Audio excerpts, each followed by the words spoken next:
শীতকালে বাঙালি বাড়িতে সন্ধেবেলা পিঠে পুলি হবে, এটাই তো স্বাভাবিক।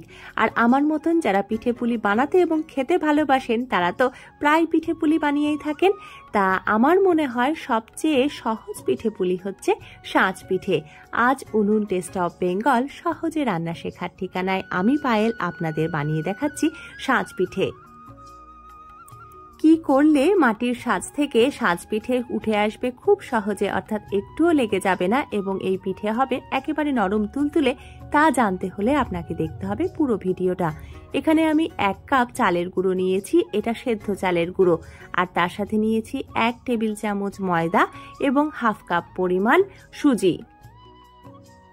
আতপ বা সেদ্ধ 2 চালের গুঁড়ো দিয়েই এই পিঠে বানানো যেতে পারে, আবার শুধু চালের গুঁড়ো দিয়েও বানানো যেতে পারে। তবে এই পিঠে নরম করতে এখানে প্রয়োজন একটুখানি সুজি এবং ময়দার। চালের গুঁড়ো এবং সুজি মিলে প্রায় 1.5 কাপ পরিমাণ হয়েছে। আর তার জন্য 1.5 কাপ জল দিয়ে একটা চামচ বা হাতার সাহায্যে আমি সেটা ভালো করে গুলে নিয়েছি এবং প্রায় 15 থেকে 20 মিনিট ঢাকা রেখেছি। যেহেতু আমি 2 রকম পিঠে করব, অর্থাৎ শুকনো সাজ পিঠে এবং ভেজানো সাজ পিঠে, তার জন্য এখানে 1 লিটার দুধ তেজপাতা দিয়ে জাল দিতে বসিয়েছি। এই দুধটা আমি প্রায় অর্ধেক পরিমাণ করে নেব জাল দিয়ে। আর দুধ ফুটে উঠলে দিয়ে দেব আমি কেটে রাখা পাটালি গুড়। এই সাজটাই আমি আগেও একদিন পিঠে বানিয়েছি, তবে সেদিন পিঠে তুলতে একটু অসুবিধা হয়েছিল।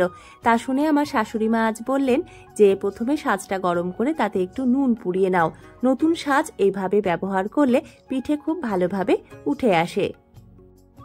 নুন থেকে ধোয়া উঠলে নুনটা পরিষ্কার করে নিলাম আর তারপর সাজের ভেতরে দিয়ে দিচ্ছি তেল। একটা সুতির শুকনো কাপড়, পরিষ্কার কাপড় দিয়ে এইভাবে সাজের ভেতরে খুব ভালো করে তেল মাখিয়ে নিলাম। এবারে গ্যাস জ্বালিয়ে আমি আঁচ কমিয়ে দিয়েছি আর প্রত্যেকটা সাজের ভেতর এইভাবে মিশ্রণটা দিয়ে দিচ্ছি। যেহেতু এটা নতুন সাজ তাই তেলের পরিমাণটা একটু বেশি দিতে হয়েছে। সাজ পুরনো হয়ে গেলে কিন্তু এতটা তেল লাগবে না, জাস্ট ব্রাশ করে নিলেই হয়ে যাবে। এইভাবে উপকরণগুলো বা ব্যাটারটা দিয়ে দেওয়ার পর আঁচ কমিয়ে আমি ঢাকা রেখে দেবো এবং বুঝতেই পারবো যখন পাশ থেকে একটু ধোয়া উঠবে বা 2-2.5 মিনিট পর একটু চেক করে নেবেন যে সেদ্ধ হয়েছে কিনা।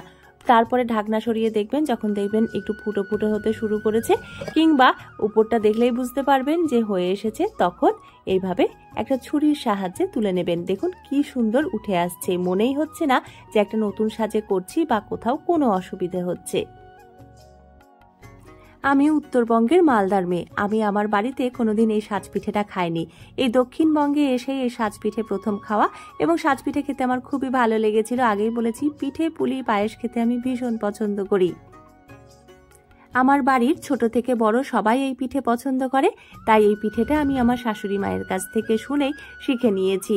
তবে পিঠেটা গ্যাসের আগুনে আমি ভালো করতে পারবো কিনা সেই কনফিডেন্স পাচ্ছিলাম না। এখন দেখছি খুব ভালো হয়েছে। দেখুন এই পিঠেগুলো আমি ভেজাবো না, এভাবে শুকনোই রাখবো। এবারে এরকম নলেন গুড়ের সাথে বা ঝোলা গুড়ের সাথে এই পিঠে খেতে কিন্তু খুবই ভালো লাগে। কি বলছে আমাদের বাড়ির ছোট সদস্য, শুনে নিই তার কাছেই। হ্যাঁ, নলেন গুড়।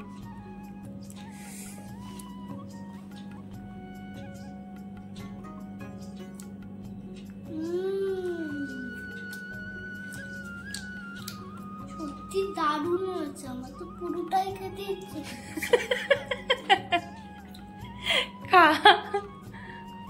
দারুণ, পুরো ফুলে গেছে, গরম গরম। এবারে আসছি ভেজানো সাজ পিঠেতে। দুধে ভেজানোর আগে এইরকম করে একটু গরম জলে চুবিয়ে নিলে সাজ পিঠে আরো ভালো নরম হবে। আর এইভাবে রান্না করলে যাদের দাঁতের সমস্যা মানে চিবোতে অসুবিধা হয় তাদের এই পিঠে খেতে কোনো অসুবিধা হবে না। দুধ জাল হয়ে এসেছে, এবারে আমি দিয়ে দিয়েছি এর মধ্যে অল্প একটু চিনি আর পাটালি গুড়। গুড় দুধের সাথে ভালো করে মিশে গেলে দিয়ে দিচ্ছি ভেজে রাখা সাজ পিঠেগুলো।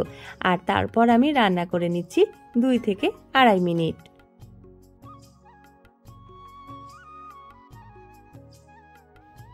পিঠে পুলি বাসি হলে নাকি তার স্বাদ বেড়ে যায়, তা বাসি পিঠে পুলির স্বাদ তো আমরা আস্বাদন করবই, তাই বলে কি গরম পিঠে পুলি খাবো না? সে কি হতে পারে? এই গরম গরম সাজ পিঠে কেমন হয়েছে দেখুন তো। দিদি, it is tasty, right?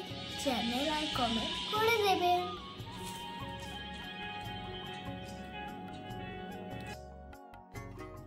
আপনারা এতক্ষণ দেখছিলেন উনুন টেস্ট অফ বেঙ্গল।